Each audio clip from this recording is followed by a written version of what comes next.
I wish to thank Mr. Harry Noble for his hard work documenting the history of San Augustine County, Texas. This production relies heavily on his research of county records. Outside of San Augustine, Texas, lies McRae Cemetery, off Highway 21.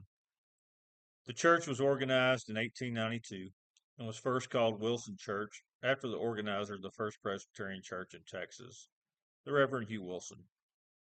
It was soon changed to McRae Church after the pastor, D.A. McRae.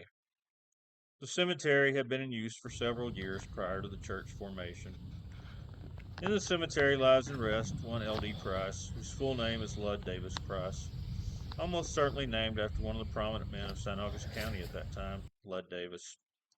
This is the story of how Lud Davis Price came to rest in McRae Cemetery at the young age of only 23. It's a drizzly Saturday, February 23rd, 2024. A little over 120 years since the events of October 17th, 1903 unfolded.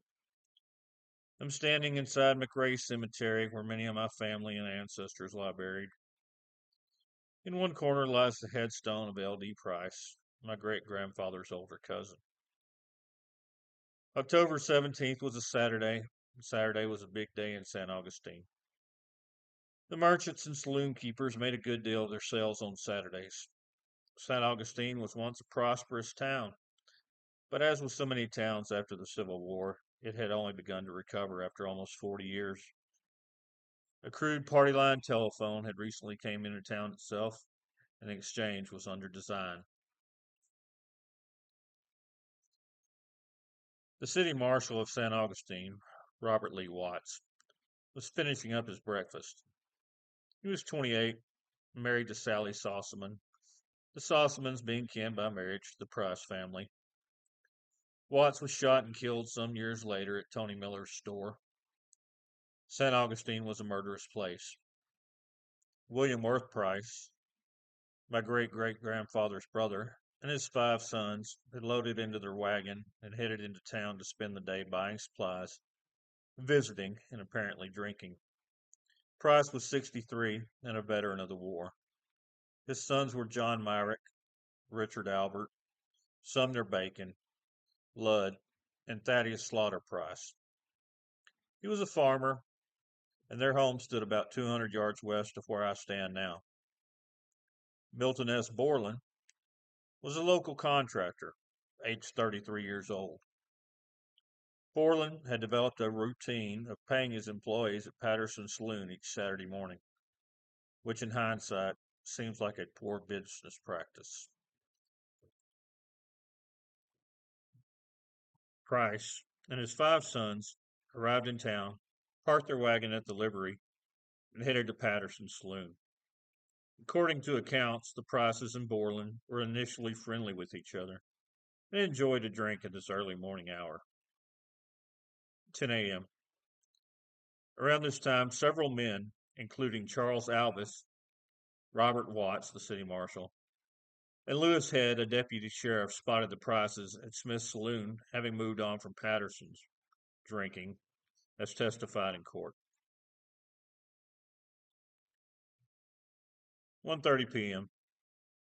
At this time, Watts stopped by Smith's Saloon again and looked in the door. The Prices were still there. They were drinking heavily and become loud and quarrelsome with other patrons.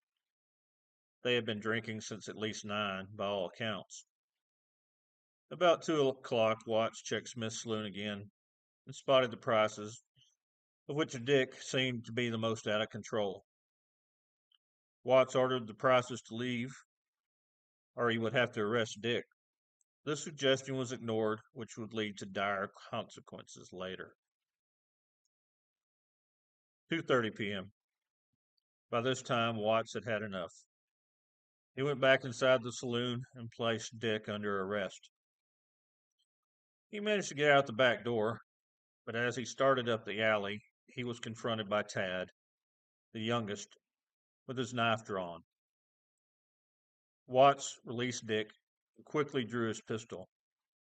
At this time, Bourland, the contractor, who was nearby, tried to de-escalate the situation. He told Watts he would see to it that Dick left and would go home. Before Watts could get out of the alley, Tad threatened him again. This time, Watts cocked his pistol. Bourland grabbed Watts' arm, imploring him not to shoot. Deputy Head wrapped his arms around Tad to control him.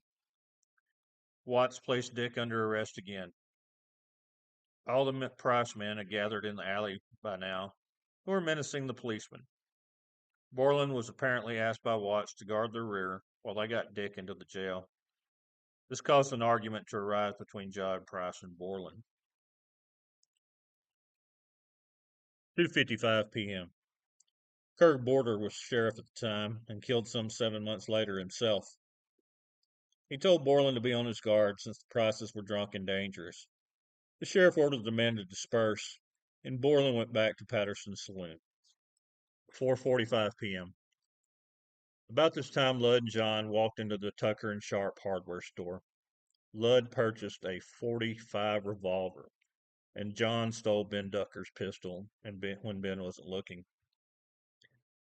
Will Price entered Patterson's and spotted Bourland. He drew his knife and attempted to stab him. He was stopped by H.C. Hassel and escorted to jail by several other men.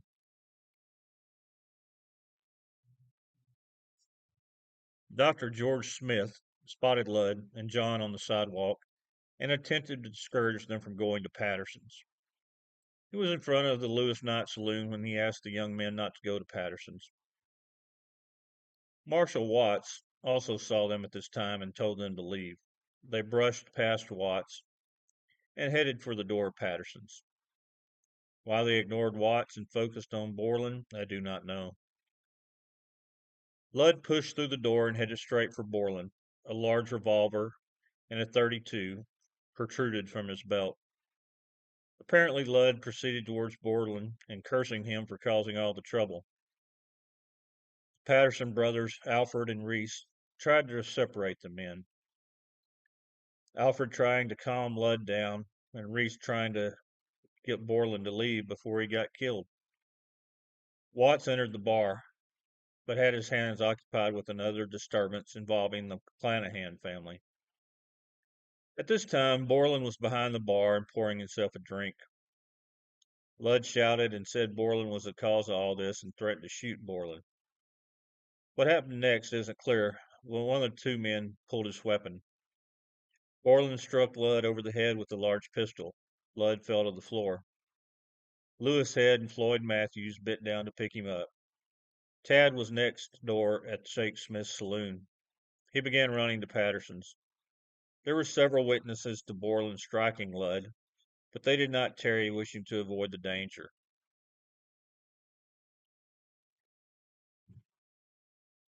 5:30 p.m. What happened next is disputed, with 8 people saying that Bourland drew first, and 6 saying it was Ludd. Deputy Head testified that as they began to pick Ludd up, the large revolver fell out of his waistband, and Floyd Matthews kicked it away. Price then pulled the smaller pistol and began firing at Bourland. Bourland then began firing back at Price. John Price, standing at the rear of the saloon, fired 2 shots at Bourland, striking a mirror behind the bar. Dr. Smith, half a block down the street, heard all 7 shots. 7 shots were heard by several witnesses, and John Smith, the owner of Smith's Saloon, testified that 2 of the bullets passed through the wall and entered his establishment. Other people were hit, including Thomas Head, who was struck in the finger. Bourland was shot in the wrist and the shoulder. Bourland later testified that Ludd fired first. Dr. Smith was called to the scene to treat Ludd, who was shot above the right eye. Bourland had been removed by Sheriff Border. Ludd would die less than 48 hours later from the bullet in his brain. He is buried in the cemetery where I stand today. He was constable of Precinct 6 and the great-grandson of Colonel Elijah Price, who was one of the pioneers of the county. Eventually, his father and mother would lie and rest here alongside with some of his brothers and his sister. Milton Bourland was indicted and convicted of second-degree murder. Judge Thomas Davis prosecuting. I don't know that Mr. Bourland ever made it to prison. The family history is that several of Ludd's brothers escorted Milton to an unknown location, and he was never seen again.